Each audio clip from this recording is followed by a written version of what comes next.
You're one of the finest actors in this country. Thank you. No, really, and you have to take it. I celebrate you. Thank you. I Thank you so celebrate Eugene Domingo. Thank you. And at this point, hindi na rin ako magpapaka-humble. Abo.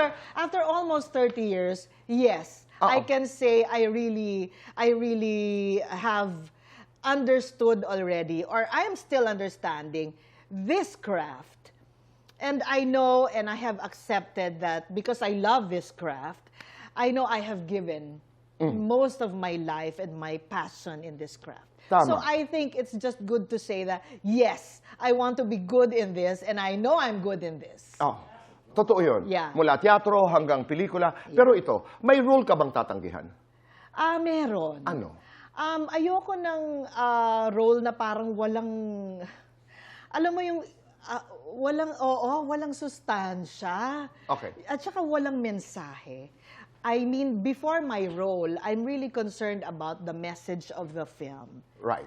Whether it's big, whether it's small, it has to say something. And you can afford to do that now.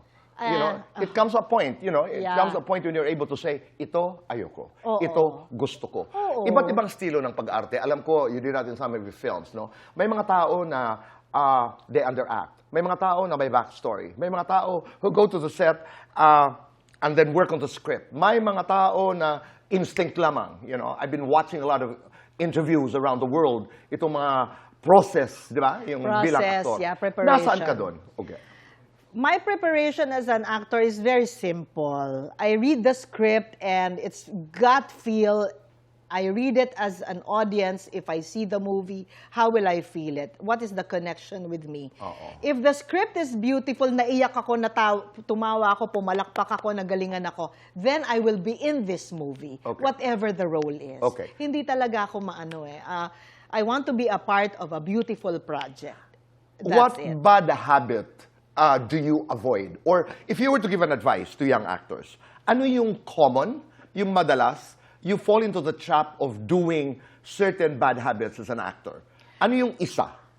Please don't prepare too much. Don't prepare too much. Because hindi nyo alam kung anong condition ng set. Siguro pag sinabi na, naku, bukas nakukunan yung drama ko, di ba? Di ba? Parang 3 days pa lang, ready ka na.